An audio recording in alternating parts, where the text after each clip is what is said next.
Hi there, welcome to today's video. Today I'm going to share my GCSE results with you and we're going to discuss my personal post-school path after I did my GCSEs. I'm going to tell you why they don't necessarily matter as much as a lot of people in your life make out they do, and also why you shouldn't be stressed about doing them, what the results are going to be, and why they're not going to impact your life as much as I said, people are making out they will. So without further ado, let's just go through my grades. So unlike a lot of other people that do these types of videos, I didn't get 7s, 8s and 9s in everything, which to people who are a bit older than myself, I'm 21, I was the second year of people to do the number grades, whereas everybody had A, B, C, etc. before. So for people that are a bit older that are watching this potentially, your C pass grade is a 4. And unlike a lot of other people that have done these videos, I haven't passed everything. I literally passed 3 subjects. So I'll put them up on screen now as I'm talking as well. But in computer science, I got a 2. In food preparation and nutrition, I got a 3. In history, I got a 3. Oh my god, I hated history. I did combined science, so I got a joint grade of 4.3, which does apparently count as a pass, so I'm taking it. In PE, I got a 3. In religious studies, I also got a 3. In maths, I got a 4, and in English language and English literature, I also got a 4 in both of those. So as you can see there, that's not the most tremendous set of grades you've ever heard of. So in the UK education system, I went through the sort of, I guess the route that a lot of people take really, which is I went from school doing GCSEs, I then went to college where I didn't do A-levels, but I did a BTEC, and I then eventually went on to uni to do a foundation degree at uni. If you're currently watching this video and you're waiting for your GCSE results, don't worry about uni too much just yet. So I went on to college to do music technology, and as you can tell from the list of grades I just showed you, music wasn't on there. I thought this was important to mention because I want to get across the message that if you really want to do something, you can put your mind to it and you can do it. I didn't study music at school because when I was in year 9 and I picked my GCSEs, it was just not of interest to me at all. Like, I didn't want to pursue that. But then I went to college to do music technology, which was completely out of the blue, and everybody was a bit like, why are you going to do that? You didn't do music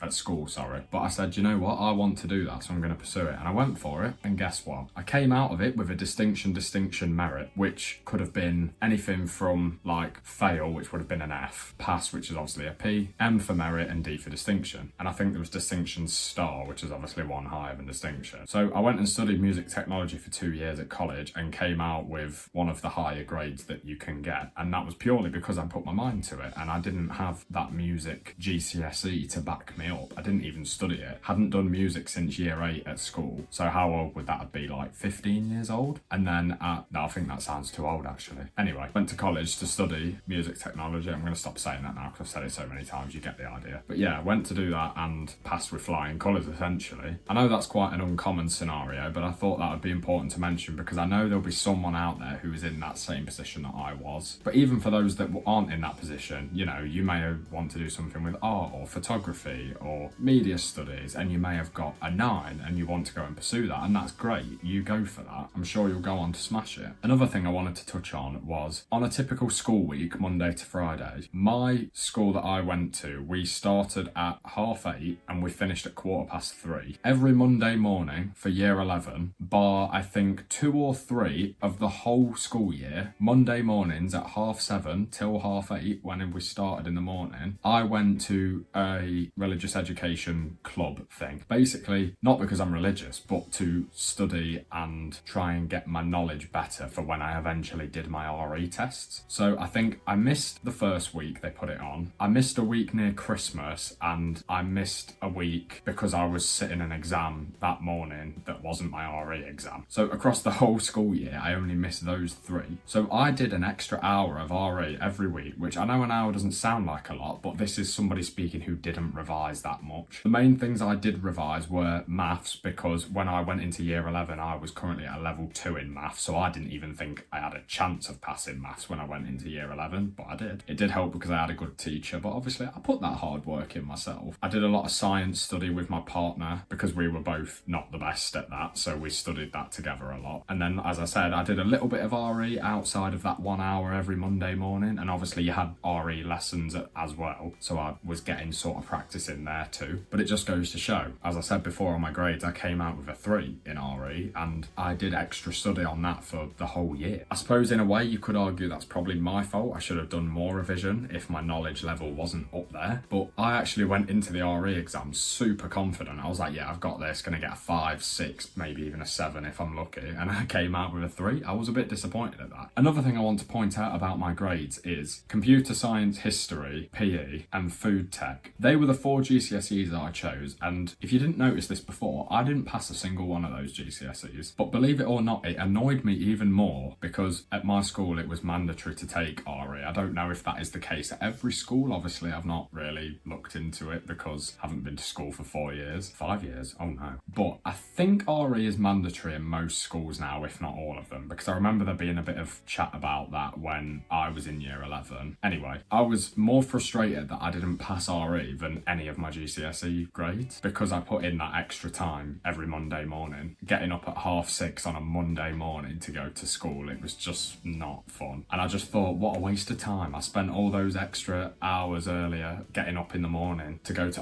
RE to not even pass it. It would have made it worth it if I'd done all that and then passed, but there you go, that's just life sometimes. Anyway, the point of what I'm trying to say is that none of this made a difference to what I went on to do. I went to college and got a distinction merit as my final grade after 2 years of college. Again, this is talking a little bit in the future for the demographic I'm going for in this video. I then went to uni to study live and technical events, which is basically branched on from what I did at college, which was music technology. It's more like the actual working on the events side of things, whereas at college it was more like in a studio. But anyway, this video is not about me. Anyway, I went to uni and got a degree. Had the whole graduation ceremony, everything like that, everything was cool. And it really hit me. This was a year ago now, but I was like, wow, who would have thought 4 years ago, I'd never studied music, well, I had, but not since year 8. Who would have thought I'd be sat here with a music university degree? And that's where the idea of this video came from. I had this idea for this video about a year ago, so I've been sat on this video for a while now. But I just want to reiterate that as you can see with my results, I didn't do that good. I passed maths, English, both Englishes, and science, and I scraped them. I must admit, I was capped for a 5 in maths because I did the foundation test, but I came out of my maths test thinking, yeah, I've got a 5. I came out of my English language, I think it was, thinking, yeah, I've got a 7, came out with a 4. But the point I'm trying to make is it really doesn't matter that much. As you can see, I'm a living, breathing example of